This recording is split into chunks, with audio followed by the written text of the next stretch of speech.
예, 여러분 안녕하세요. 오늘은 고려의 대외 관계를 할 차례인데요. 고려라는 나라가 건국된 이제 10세기부터 조선으로 넘어가는 14세기, 13세기 말, 14세기까지 고려는 끊임없이 북방 민족과 항쟁을 하는 그런 국가입니다. 그래서 앞에 보시면은 10세기 후반, 12세기, 13세기, 14세기까지 끊임없이 고려는 대외 항쟁을 하게 되는데요. 먼저 10세기에 동아시아의 어떤 국제 정서를 보게 되면은 중국은 송나라가 건국이 됐고요. 조광윤이라는 그 후주의 절도사에 의해서 송나라가 건국이 됐습니다. 혼란한 5대 10국을 통일한 것이죠. 북쪽에서는 이 발해를 멸한 거란이 요라는 나라를 건국하고 있고요. 또 이 고려가 이 송나라와 친선 관계를 맺고 있을 때 요 나라가 송나라를 치기 위해서 그 배후 세력인 그러니까 송과 친선 관계를 유지하고 있는 거란을 1차, 2차, 3차에 거쳐서 이제 침략을 하게 되는데 결국 고려는 그것을 거란의 침략을 막아냅니다. 이 과정에서 세 나라는 이제 세력 균형을 이루게 되고요. 요 나라가 세력이 좀 약해진 틈을 타서 또 이 요와 항쟁하는 과정에서 고려와 요가 둘 다 세력이 약해진 틈에서 이 여진족이 금나라를 건국하고 이제 요 나라를 압박하면서 고려에 대해서 이제 압박을 가합니다. 특히 이 금나라는 이 송나라와 연맹을 맺고 이 요 나라를 멸망시키게 되죠. 그 후에 금나라는 고려에게 사대를 요구하게 되는데 그때가 12세기 문벌 귀족인 이자겸이 이 금나라의 사대 요구를 수용하게 되면서 고려는 건국 초부터 끊임없이 추진해왔던 북진 정책이 좌절되는 시기라고 볼 수 있겠습니다.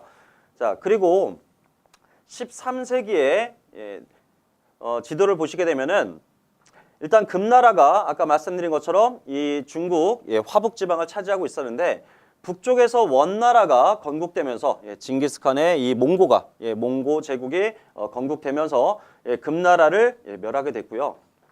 이 과정에서 과거의 거란족의 그 자녀 세력들이 세운 대요수국 그리고 이 금나라의 어떤 자녀 세력들이 세운 이 동진국이 있는데 이게 13세기에 이제 이 동북아시아의 어떤 국제적 정세라고 볼 수 있겠습니다. 이 과정에서 대요수국의 거란이 고려를 침략하게 되고요. 이 대요수국이 강동성이라는 곳을 장악하게 되자 이 거란족을 쫓아 내려온 몽고와 그리고 동진국 그리고 고려 이 세 나라가 연합을 해서 이 거란족을 모두 전멸시킵니다. 이 과정에서 고려 영역에 침략한 이 거란을 몰아내는데 이 원나라가 도움을 줬기 때문에 원나라는 그 과정에서 고려에게 조공을 요구하게 되고요. 고려는 1차 침략 때 최우가 강화조약을 체결하면서 이 몽고에게 조공을 주기로 약속했지만 결국 그 약속을 지키지 않고 강화도로 천도하게 되죠. 강화도로 천도한 이후에 원나라와 고려는 대략 한 60년 정도 항쟁을 하게 됩니다. 그러니까 대몽 항쟁 기간이죠. 결국 이 강화도로 천도했던 이 최씨 집안이 결국 몰락하게 되고 그 후에 무신 정권이 몰락하는 과정에서 문신과 원종이라는 고려의 왕은 개경으로 다시 환도를 하게 됩니다. 이때부터 고려는 원나라의 간섭을 받는 시기이고요. 자, 원나라 간섭을 받던 고려는 자주성을 이제 회복하기 위해서 반원 어떤 자주 정책을 추진하게 되는데 바로 대표적인 인물이 공민왕이죠. 그때가 이제 14세기 무렵이라고 볼 수 있는데 중국 남쪽에서 홍건적의 무리를 이끌던 주원장이라는 자가 명나라를 건국합니다. 그리고 북쪽으로 진출하면서 이 몽고 원나라를 북쪽으로 좀 몰아내는 그래서 원명 교체기에 고려는 공민왕 때 어떤 반원 자주 개혁과 왕권 강화 정책을 추진했지만 결과적으로는 좀 실패하게 되죠. 그리고 그 이후에 북쪽에 중국 한족들의 어떤 도적 무리인 홍건적이 이제 고려를 침략하게 되고요. 또 남쪽에서는 왜구가 또 침략을 하게 돼요. 이 과정에서 홍건적과 왜구의 침략을 막아낸 이성계와 같은 사람들, 우리가 신흥 무인 세력이라고 하죠. 이러한 신흥 무인 세력들이 이제 등장하는 어떤 계기가 되는 사건이 바로 홍건적과 왜구의 침략이라고 볼 수 있겠습니다. 자, 지금 살펴본 것처럼 10세기에는 거란, 12세기에는 여진, 13세기에는 몽고의 침략과 항쟁, 그리고 원 간섭기를 받게 되고요. 14세기에는 홍건적과 외구의 침략으로 고려 사회가 대단히 혼란한 사회에 빠졌고, 그 과정에서 신진사대부와 신흥 무인 세력들이 서로 손을 잡고 이제 조선을 건국하게 되는 그런 배경이 되는 사회라고 볼 수 있겠습니다. 자, 이제 조금 더 자세히 살펴보시게 되면은요. 자, 중국은 당나라가 멸망한 이후에 아주 잠깐의 혼란기를 맞게 되는데, 그게 바로 5대 10국이라고 부릅니다. 당나라 말에 각 변방 지역을 장악하고 있던 군벌 세력인 절도사들에 의해서 세워진 이런 혼란기라고 볼 수 있겠죠. 이 무렵 거란은 빠르게 성장을 하면서 요라는 나라를 건국하게 됐고요. 이 요는 결국 926년에 우리 민족 국가인 발해를 멸망시켰습니다. 이때 발해의 유민, 특히 이제 대광윤과 같은 이 지배층들은 고려로 흡수가 됐었죠. 고려와 발해는 공통적으로 고구려를 계승한다는 어떤 의식이 있었기 때문에 두 나라는 어떤 형제국으로서의 관계를 맺고 있었습니다. 따라서 거란에게 요에게 발해가 멸망한 이후 그 유민이 고려에게 흡수됐다. 이거는 전에 태조 왕건의 어떤 정치를 정리하는 과정에서 한번 언급을 했었습니다. 자, 그리고 송이라는 나라는 아까 절도사, 후주의 절도사 조광윤이 세운 나라인데, 송나라는 중국 역사상 중국 왕조 중 가장 군사력이 좀 약한 그런 나라라고 볼 수 있겠습니다. 기본적으로 조광윤은 문치주의라는 기본적인 정책을 수립했고요. 그래서 문신 위주로 등용하다 보니까 무신에 대한 어떤 차별이 있었고, 그래서 국방력이 좀 약했죠. 그래서 서하라든가 토번이라든가 또 북쪽에는 거란, 여진에 의해서 끊임없이 침략을 받고 대단히 국방력이 좀 약했던 그런 국가인데, 그렇기 때문에 송나라는 고려와 지속적으로 친선 관계를 맺으려고 노력을 했었습니다. 또한 정한국이라는 나라 건국이 됐는데요. 정한국은 발해가 멸망한 이후에 그 유민들에 의해서 압록강 중부 위쪽에 세워진 국가입니다. 자, 고려의 기본적인 대외 관계를 한번 볼게요. 고려는 기본적으로 대내적으로는 황제 지배 체제를 유지하려고 합니다. 독자적인 연호를 사용하고요. 광종 때 독자적인 연호를 사용했었죠. 하지만 대외적으로는 송나라와 어떤 국교를 맺은 이후부터는 고려는 대외적으로는 그러니까 이 중국 이 중원을 차지한 중국 왕조의 어떤 제후국가로서의 어떤 왕을 칭하게 되지만, 대내적으로는 독자적인 연호를 사용하면서 이제 황제 지배 체제를 유지했다. 그것을 우리가 외왕내제의 정책이다, 이렇게 부릅니다. 또 기본적으로 고려는 고구려를 계승한 의식이 고려 초반에 매우 강했죠. 그래서 이제 북진 정책을 추진하게 됐고요. 그 과정에서 북진 정책을 위한 전초 기주로 서경이라는 지역을 대단히 중시했습니다. 태조 왕건 때부터 훈요 10조에 따르면 이 서강에 후대 왕들이 일정 기간 머물 것을 권유하는 그 정도로 서경을 매우 중시 여겼었죠. 자, 예를 들어 이러한 북진 정책은 고려가 고구려의 옛 땅을 회복하기 위해서 북쪽으로 계속 진출하겠다, 뭐 이런 얘기겠죠. 그렇다면 당연히 북방 민족과는 사이가 좋을 수가 없어요, 그죠? 특히 그것을 상징하는 어떤 사건이 일어나는데요. 거란은 고려가 왕건이 후삼국을 통일하는 것을 축하하기 위해서 낙타 50마리를 선물하게 되는데, 고려는 이 낙타를 만부교라는 다리에 묶어놓고 굶겨 죽입니다.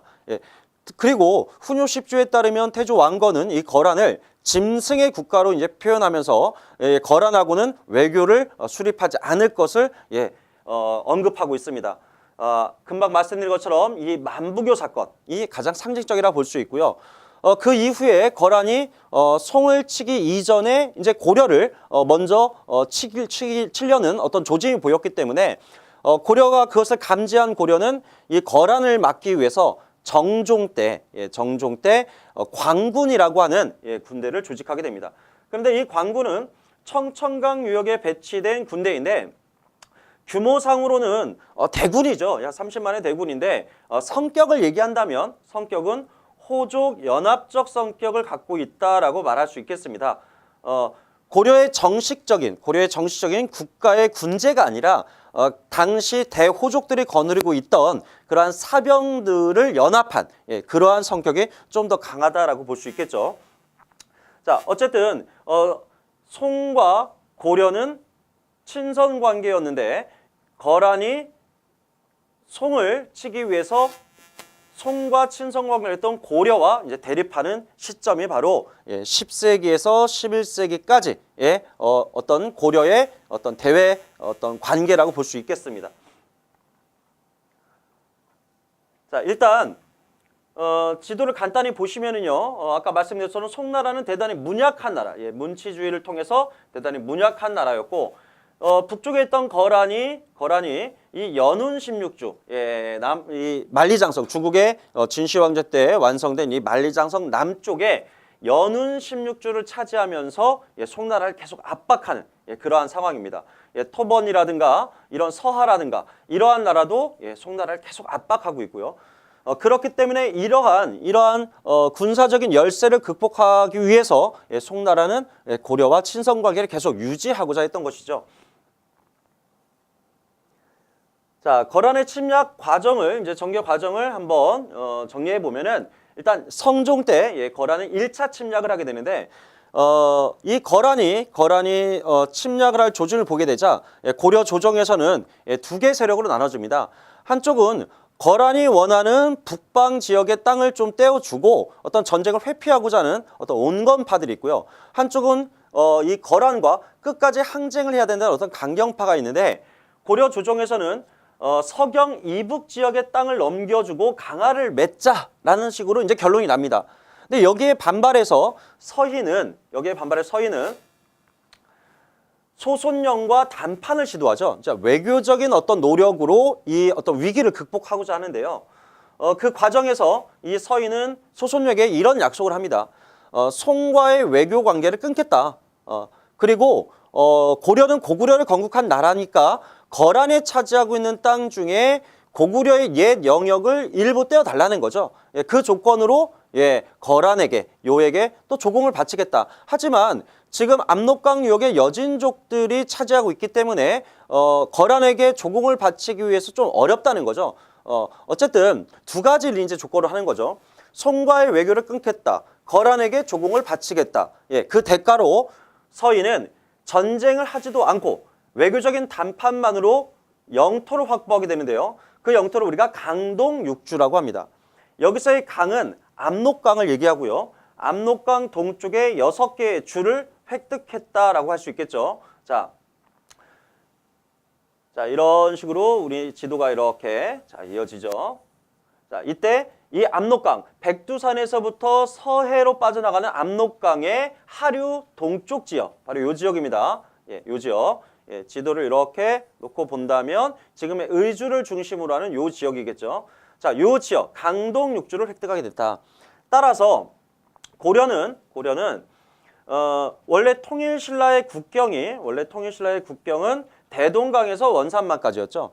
그리고 태조 왕건 때 청천강에서 영흥만까지 영토를 넓혔고요. 이제는 거란의 1차 침략 이후에는 압록강까지, 압록강 하류 지역까지 강동육지를 획득하면서 영토가 조금 더 확장이 되었습니다. 자, 그런데 1차 침략 때 서희가 소손요가談판을 한 그 내용을 고려가 제대로 이행을 하지 않습니다. 고려가 제대로 지키지 않게 되자 거란은 이제 고려를 다시 침략할 어떤 계획을 세우게 되는데 그 과정에서 고려 내부에서 반란이 일어납니다.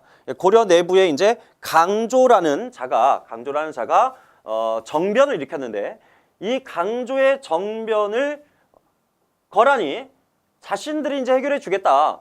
고려가 도움을 요청하지도 않았는데 거란이 고려를 침략할 어떤 틈을 보다가 마침 고려 내에서 강조의 정변이 일어나자 이것을 빌미로 약 40만의 대군을 거느리고 이제 침략을 합니다. 이것은 양규가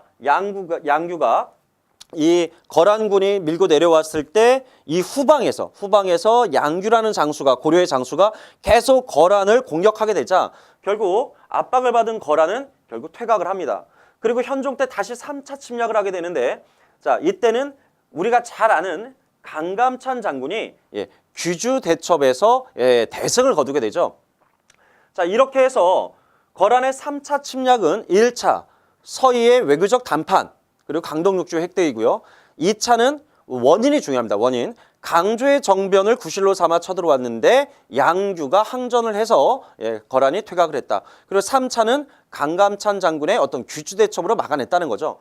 그 이후에 요 나라는 처음부터 고려가 목적이 아니었었죠.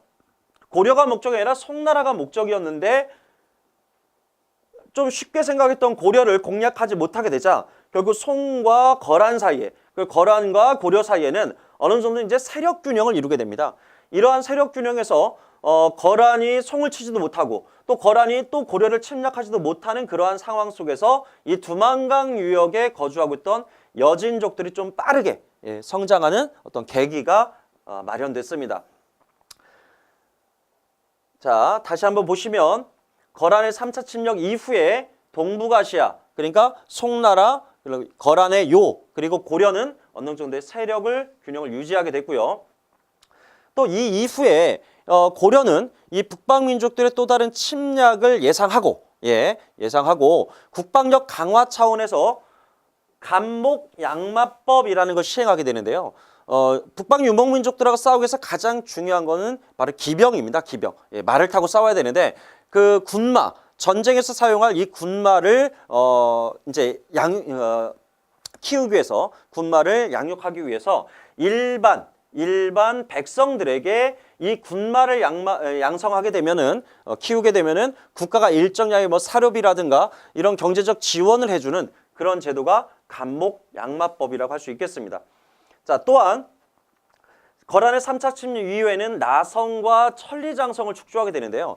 나성이라고 하는 것은 이제 어떤 수도 외곽을 두르는 어떤 외성입니다. 외성. 그러니까 지속적으로 개경이, 이민족이 침략할 때 개경이 함락되다 보니까 개경의 어떤 방어진을 강화하기 위해서 개경 외곽에 또 하나의 한 겹의 성, 외성을 쌓게 되는데 그걸 나성이라고 하고요. 바로 강감찬의 주장으로 축조가 됩니다. 또 천리장성을 축조하게 되는데요. 천리장성은 이제 예전에도 한 번 있었죠. 예를 들어 7세기 무렵에 당나라가 고구려를 침략하고자 했을 때 비사성에서부터 부여섬까지 연개소문에 의해서 고구려의 천리장성이 있었고요.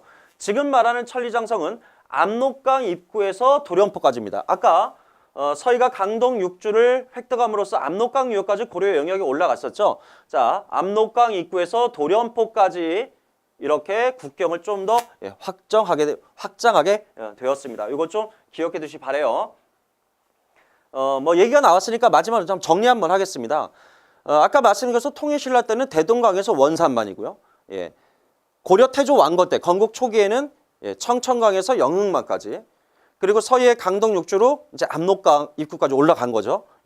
그리고 거란의 3차 침략을 막은 이후에는 이제 압록강 입구에서 도련포까지의 이제 천리장성을 축조하게 되고, 그리고 현재 중국과 북한의 국경, 그러니까 헌법상으로는 북한의 영토도 우리 영토니까 현재 대한민국의 헌법상의 영토와 중국의 국경을 이루는 압록강과 두만강이 국경으로 확정되는 것은 조선 세종 때 최윤덕 장군이 사군을 개척하고 김종서 장군이 육진을 개척한 이후에 현재 국경선이 좀 확장됩니다. 그래서 여러분들은 우리나라 국경선의 변화에 대해서 한번 정리를 하실 필요가 있겠습니다.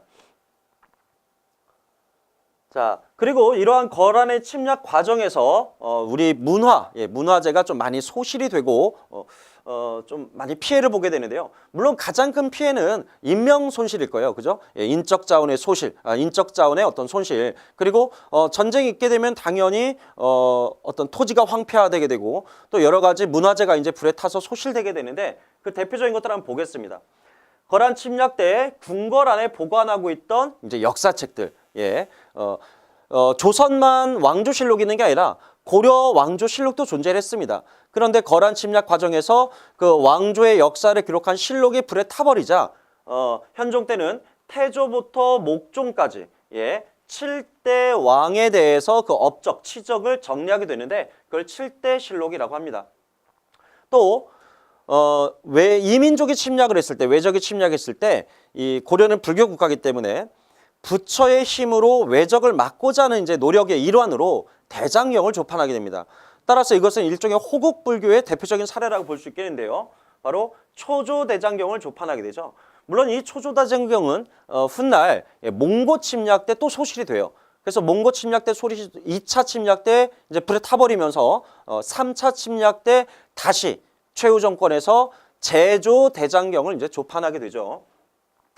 자, 뿐만 아니라 거란과 이제 불교 문화의 어떤 교류가 있게 되는데 이것은 크게 중요하진 않습니다. 예, 통일신라 때 원효가 저술한 대승기신론소가 이제 거란에 전해지면서 전쟁의 시기에도 이 거란과 이 고려 사이에는 어떤 문화적인 교류는 있어 왔다는 것. 예. 자, 그리고 의찬의 대장경, 이 교장이죠, 교장. 원래 속장경이라고도 하고 이제 교장이라고 하는데 그 대장경은 아니고요. 대장경의 해석서인 그 장소들만 모아서 만든 것인데 이 의천이 거란과 일본 지역에 흩어져 있는 그 자료들을 수집해서 만든 게 이제 교장입니다. 또 거란의 불교자는 용감수경, 어떤 이 용감은 불경을 얘기하고요. 수경은 손거울이죠. 따라서 이 불교 경전에 대해서 교리에 대해서 해석이 되어 있는 그런 거란의 용감수경이 이제 고려에 전해지기도 했다. 일단 개인적으로 저 같은 경우는 이 거란의 침략 이후에 나타난 고려 사회의 변화가 좀 중요하다고 생각을 하는데요. 예를 들어서 이 북방민족인 거란과 지속적으로 이제 항쟁을 하는 과정에서 고려 내부에서는 약간 그 회의적으로 이제 생각하는 무리들이 나타납니다. 예를 들어서 왜 거란이 침략을 했고 왜 고려가 피해를 입게 됐느냐. 그 근본적으로 우리가 지나치게 북진 정책을 추진했기 때문이 아니냐. 유목민족에 대해서 너무 강경한 정책을 취했기 때문이다라고 하는 어떤 반성, 어떤 회의적인 시각이 등장하게 되는데 그러면서 북진 정책이 건국 초보다는 조금 약해집니다. 또한 고려는 이제 문벌 귀족 사회가 본격적으로 거란 침략 이후에 문벌 귀족 사회가 본격적으로 성립이 되면서 이 문벌 귀족들은 대단히 보수적이고 좀 사대적인 성향을 갖고 있습니다. 따라서 그 이후에 금나라가 사대를 요구했을 때 이 이자겸이라는 자가 아까 금나라의 사대를 수용하면서 우리 북진 정책이 좌절됐다고 했는데 바로 거란 침략 이후에 문벌 귀족들이 권력을 장악했기 때문에 나타나는 현상이라고 볼 수 있겠죠. 자, 대여진 관계를 간단히 보겠습니다. 자, 10세기 초반에 아구타란자에 의해서 여진족은 부족을 통합하게 됐고요. 그러면서 이제 고려의 국경을 수시로 넘기 시작합니다. 그래서 숙종 때 윤관, 아주 유명한 분이죠. 윤관은 무신이 아닙니다. 고려는 숙문, 천무적인 어떤 사회적인 성향이 있기 때문에 우리가 알고 있는 강감찬이라든가 윤관이라든가 이런 장수들은 무신이 아니라 사실은 문신입니다. 문관이죠. 숙종 때 윤관이 여진족과 맞서기 위해서 여진족을 토벌하기 위해서 이제 별무반을 조직하게 되는데 그 배경이 있습니다. 여진족이 처음 침략하게 됐을 때 윤관이 토벌하러 갔어요. 근데 패했습니다. 여진족은 유목민족이고 대단히 말을 잘 타죠. 그래서 고려의 보병 위주의 군제를 가지고 있는 고려 입장에서는 막기가 쉽지 않았습니다. 그래서 윤관이 건의를 해서 새로운 군대인 별무반을 조직하게 되는데 별무반은 기병인 신기군과 보병인 신보군 그리고 승병으로 구성된 항마군으로 구성되어 있습니다. 좀 헷갈리지 마시라고 참고로 이제 말씀드린다면 그 몽고항쟁기의 그 삼별초 있잖아요. 그죠? 삼별초는 야별초가 좌별초와 우별초로 나눠지고 거기에 이제 신의군이라는 그러니까 포로로 잡혀갔다가 탈출한 사람들로 구성된 신의군으로 구성된 게 이제 삼별초고요. 별무반은 신기군, 신보군, 승병인 항마군으로 구성되어 있습니다. 자, 결국 윤관은 별무반을 바탕으로 여진족을 이제 토벌하게 되는데요. 여진족을 토벌하고 바로 동북 구성을 쌓게 됩니다. 말 그대로 동북지방에 9개의 성을 이제 축조하게 된 것인데요. 서희가 거란과의談판을 통해서 확보한 강동 육주는 우리가 압록강 동쪽임을 압록강우리의 동쪽이면 이제 알 수가 있는데 이 동북 구성의 위치에 대해서는 좀 논란이 있습니다. 뭐 함흥, 평야 지역으로 보는 사람도 있고요. 예, 지금의 요 청진 지역으로 보는 사람도 있고 이 두만강 너머, 두만강 너머의 요 지역으로 보는 사람도 있어요. 하지만 이 동북 구성은 여진족들이 끊임없이 반환을 요구하게 되고 고려 입장에서는 이 동북 구성을 지킬 만한 어떤 국력이 좀 부족했기 때문에 어떤 비용이라든가 어떤 군사적 지원이라든가 좀 부족했기 때문에 이런 여진과의 어떤 관계를 개선할 목적으로 어렵게 획득한 이 동북 구성은 다시 여진족에게 좀 반환을 합니다.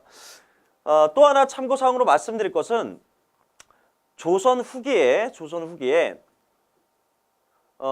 바로 이 윤관의 동북 구성 획득, 그러니까 여진족 토벌과 관련해서 그것을 기록으로 남긴 그림이 있어요. 그림이 있는데 그것을 우리가 첩경입비도라고 불러요. 첩경입비도.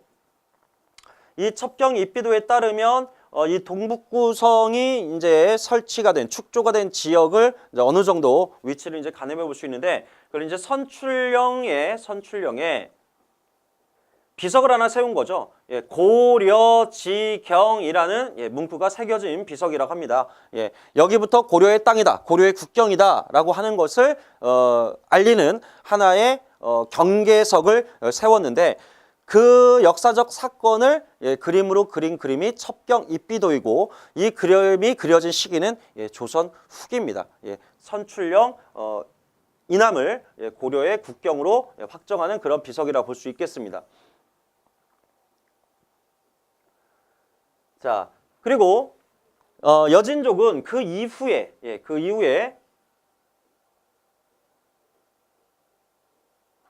송나라와 친선 관계를 맺고 동맹을 맺고 이 거란이 세운 요 나라를 멸하게 되죠.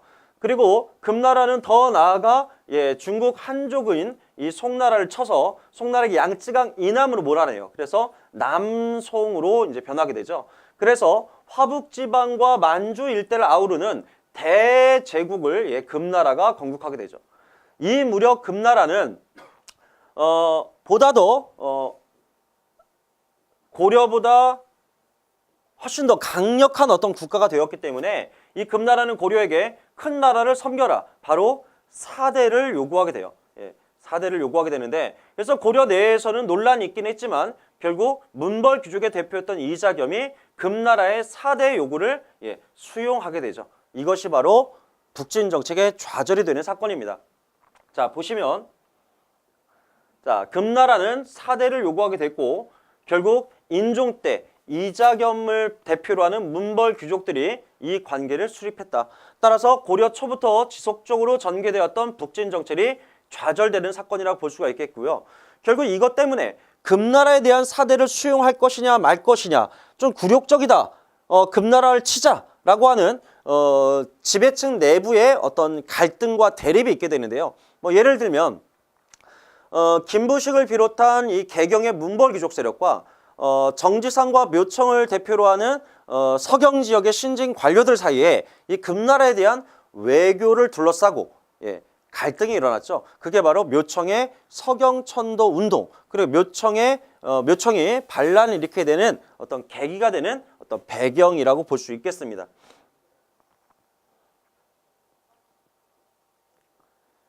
자, 그리고 이제 세 번째, 바로 13세기 몽고와의 어떤 항쟁인데요. 아까 지도를 통해서 간단히 말씀드렸으니까 이제 구체적으로 살펴보겠습니다. 자, 금나라가 송을 쳐서 양쯔강 이남으로 몰아내고 북방 지역 대부분을 차지했을 때 저 북쪽에서는 흩어져 있던 몽고 부족을 이 징기스칸이 통일을 해서 바로 몽고 제국을 세우게 되죠. 그래서 이 몽고 제국은 금나라를 격파하고요. 금나라를 격파하고 남송을 압박하면서 이 고려 국경 지역으로 접근하게 되는데 이 과정에서 과거 그 거란의 자녀 세력들이 대요수국이라는 나라를 세웠었고요. 또 금나라의 일부 세력들이 이제 동진국이라는 나라를 세웠었죠. 바로 대요수국과 이제 동진국이 존재를 했었는데 이때 이제 대요수국, 바로 거란의 자녀 세력이 몽고군에 쫓겨서 이제 고려로 고려로 들어오게 됩니다. 바로 강동성을 차지하게 되죠. 이 사건은 우리가 강동의 역이라고 하는데 이 사건이 왜 중요하냐면 몽고와 고려가 정치 외교적으로 처음 접하게 되는 순간입니다. 그래서 이 강동성을 이제 공략하면서 이 몽고와 고려는 연합을 하게 됐고 나중에 강동성에 잠입한 이 거란을 이제 섬멸한 이후에 몽고는 이 고려에게 대가를 요구하게 되죠. 그러면서 고려와 몽고와의 갈등이 이제 시작이 됩니다. 자, 한번 살펴볼까요? 자, 거란이 몽고에 쫓겨서 대여수국이 강동성으로 들어오게 됩니다. 그러자 고려와 몽고 동진국이 연합을 해서 강동성을 함락시켰고요. 이것을 계기로 해서 몽고는 고려에게 조공을 요구했던 것이죠. 자, 그래서 저고여라는 사신이 고려를 찾아오게 됩니다. 조공을 받기 위해서 이제 몽고에서 저고여라는 사신이 몽고를 방문하게 되는데 조공을 가지고 돌아가는 과정에서 압록강 부근에서 이 몽고 사신 저고여가 피살됩니다. 그래서 이것을 계기로 해서 몽고가 대대적인 어떤 침략을 하게 되는데 이게 바로 몽고의 1차 침략입니다. 이때 몽골의 장수는 살리타였고요. 자, 박서라는 장수가 이제 귀주성에서 이제 항전을 하고 또 충주의 관노비들이 또 각 지역의 백성들이 이 몽고의 침략을 막기 위해서 이제 항전을 벌입니다. 하지만 결국 개경 부근까지 진출하게 되자 당시 최우는 몽고와의 강화를 맺게 되죠. 그래서 몽고는 고려에 72명의 다루가치를 남겨놓고 돌아가게 되죠. 이 다루가치는 감찰관입니다. 그러니까 몽고 입장에서는 이 고려가 몽고의 어떤 요구사항을 제대로 이행하는지 또는 다른 마음을 품고 있지 않은지 그걸 이제 감시하는 관리가 필요했겠죠. 그래서 남겨두고 간 그 감찰관들을 우리가 이제 다루가치라고 하고요. 이 다루가치는 원 간섭기에도 고려의 내정에 간섭했던 그 정동에서 이문소 그리고 순마소를 통해서 끊임없이 고려를 감시했던 그런 사람들이기도 합니다. 자, 하지만 몽고와 강화를 맺었던 최우는 결국 몽고와 항쟁을 하기로 결심을 먹고 개경에서 강화도로 이제 천도를 하게 됩니다. 강화도 천도. 강화도 천도한 이후가 이제 몽고와의 항쟁기의 어떤 시점이 되겠죠. 그래서 이제 2차 침략 때 또다시 1차 침략 때 몽고 장수였던 살리타가 또 침략을 했는데 이때 승려였던 김윤후가 지금의 용인 지역의 처인성에서 이 살리타를 사살하기도 합니다. 또 이 지역에 이제 처인 부곡, 부곡이라는 게 우리가 향부곡소, 그러니까 고려 시대의 특별행정구역으로서 일반 백성보다 더 많은 어떤 공물을 내야 했고 거주 이전의 자유가 없었던 어떤 차별받던 천민 취급을 받던 그런 지역이었는데 이렇게 몽고 항쟁 과정에서 처인 부곡이 큰 기여를 하게 되자 일반 현으로 승격되기도 합니다. 또한 몽고의 침략을 부처의 힘으로 막겠다, 거란의 침략을 부처의 힘으로 막겠다고 해서 조판되었던 초조대장경이 소실되는 좀 안타까운 사건이 일어나기도 합니다. 자, 3차 침략 때는 안성의 죽주산성에서 민병들이 또 승전을 하게 되고요. 그리고 그 결과를 보시면 황룡사의 구축 목탑, 선덕여왕 때 만들어진 호국불교의 어떤 일환으로 건립이 됐던 황룡사 구축 목탑이 소실된 게 이제 3차 침략 때입니다. 자, 그리고 아까 2차 침략 때 소실되었던 초조대장경을 다시 조판하게 되는데 그래서 우리가 제조대장경 또는 팔만대장경이라고 하죠. 그 이후에도 4차, 5차, 6차까지 몽고는 끊임없이 침략을 하게 됩니다. 그런데 이 과정에서 우리가 좀 눈여겨봐야 할 부분은 뭐냐 하면은 바로 몽고 항쟁 과정에서 가장 큰 특징이라고 한다면 당시 고려는 무신 정권이고요. 이 최씨 집안은 강화도로 천도했습니다. 그죠? 그래서 최씨 집안의 어떤 군사적 기반인 도방이라든가 또는 삼별초가 거의 가신으로서 최씨 집안의 사병적 역할을 하는 것이고, 이 몽고와의 항쟁에서는 주로 승전보를 울리는 것이 차별받던 좀 하층민들이 좀 많다는 거예요. 전주의 관노들이라든가, 예, 또는 충주의 다인철소, 그리고 용인의 처인부곡, 예, 이렇게 좀 하층민들의 활약이 좀 돋보이는 것이 몽고 항쟁 과정의 좀 특징이다, 이렇게 볼 수 있겠습니다. 자, 이렇게 몽고 항쟁을 지속하는 과정에서 강화도에서는 최씨 집안의 마지막이었던 최의가 김준에 의해서 살해되면서, 예, 결국 왕에게, 그러니까 무신들이 집권의 시기에 최고의 어떤 권력을 누리는 건 하파라고 해서 바로 무신들이었죠. 예, 왕은 있었지만 왕은 상징적인 존재에 불과했습니다. 하지만 최씨 집안이 몰락하면서 이제 왕이 실권을 행사하는 어떤 왕정 복구가 이루어지게 됐고, 물론 무신 정권은 아직까지 존재는 했어요. 하지만 마지막 무신이었던 임유무가 이제 제거되면서 결국 문신들이 실권을 잡게 된 거죠.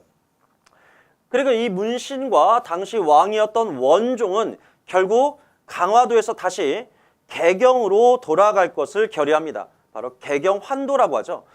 이 개경환도는 결국 뭘 의미하겠습니까? 이제 몽고에게 항복을 한 거죠.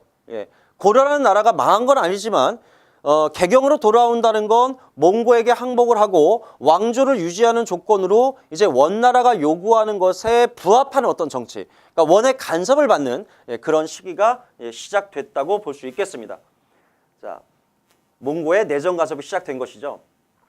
하지만 최씨 집안의 어떤 그 군사적 기반이었던 바로 이 삼별초는 개경환도를 거부하고, 그러니까 원나라의 항복을 거부하고 끝까지 이제 항전을 하게 됩니다. 그래서 강화도에서 이제 진도로, 예, 이 근거지를 옮기게 되는데, 진도의 용장산성을 이제 근거로 해서 배중손이라는 자가 거의 3년 가까이 이제 항쟁을 하게 됩니다. 1년 정도 항쟁을 하게 됩니다. 배중손의 지휘하에, 예, 승하우 온을 왕으로 추대하고, 그러니까 개경 정부가 있고, 이제 이 시기에는 진도 정부가 있는 거죠. 진도 정부의 왕은 승하우 온이고, 개경 정부의 왕은 당시 이제 원종이었던 거죠. 그래서 이 개경 정부는 이제 원과 친선 관계를 맺고, 강화를 맺고 원의 간섭을 받는 정부다라고 볼 수 있고, 이 승하우 온이 왕으로 있는 이 진도 정부는 삼별초를 중심으로 해서 끝까지 원나라와 대립하는, 예, 그러한 세력이라 볼 수 있겠죠. 이 당시에 이 개경 정부와 진도 정부의 차이를 보여주는 하나의 문서가 있는데요. 좀 문서 이름이 길어요. 고려 첩장 불심 조조라는 문서가 있습니다. 자, 이것은 당시 일본의 그 대마도주가 그 개경 정부와 진도 정부에서 양쪽으로부터 이제 외교 문서를 받게 되는데, 개경 정부가 원을 대하는 입장이랑 진도 정부가 원을 대하는 입장이 정반대죠. 그래서 당시 두 개의 정부가 수립됐다는 걸 모르는 일본 입장에서는 어떤 것이 진정한 고려의 입장인지에 대해서 좀 의심이 가는 거죠. 어떤 것이 진짜냐. 그래서 그에 대한 어떤 의심을 기록한 문서를 일본 중앙정부에 보냈는데, 그것을 고려첩장 불심조조라고 합니다. 따라서 우리는 이걸 통해서 삼별초의 진도 정부가 개경과는 독자적인 어떤 정권을 수립했고, 이것을 바탕으로 일본과 독자적인 어떤 외교를 추진했음을 또 확인할 수 있겠습니다. 자, 이렇게 용장산성에서 1년 정도 항전을 했지만 결국 무너졌고요. 다시 배중손이 사망한 이후에 김통정의 지휘하에 제주도로 또 근거지를 옮깁니다. 그러니까 결국 삼별초는 강화도에서 진도, 그리고 진도에서 이제 제주도로 이렇게 옮겨 다니면서 끝까지 이제 항전한 것이죠. 하지만 3년 동안 항전을 했지만 결국 고려와 원, 여원 연합군에 의해서 결국 김통정이 지휘하던 삼별초는 제주도에서 완전히 토벌이 됩니다. 그 이후에 몽고는요, 원나라는 제주도에 탐라 총관부를 설치하고 또 목마장이라는 걸 설치해서 몽고가 필요로 하는 말을 키우는 한마디로 목장을 만든 거죠. 목마장을 설치했다. 삼별초가 토벌된 이후 원나라는 탐라 총관부를 두고 이곳에 목마장을 설치했다. 우리는 결국 이걸 통해서 삼별초 항쟁이 갖는 어떤 역사적 의의를 이렇게 정의할 수 있을 거예요.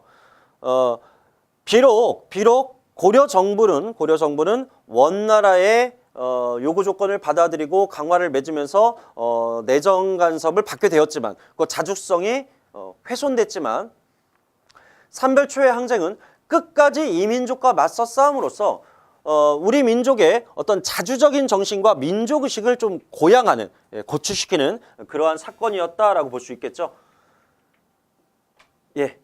고려 무인의 어떤 자주정신과 어떤 항몽의식을 보여준 사건이 바로 삼별초의 항쟁이다. 이렇게 말할 수 있겠습니다. 자, 이렇게 해서 우리는 고려의 대외 관계에 대해서 한번 살펴봤고요. 이제 다음 시간에는 개경환도 이후의 원 간섭기, 그러니까 이 원이라는 나라가 고려를 어떻게 간섭했고 고려 왕조는 그 간섭으로부터 벗어나기 위해서 어떠한 노력을 했으며 또 가장 중요한 공민왕의 개혁 정책의 목적과 또 구체적인 내용은 어떠한 것인지에 대해서 한번 살펴보도록 하겠습니다. 수고하셨습니다.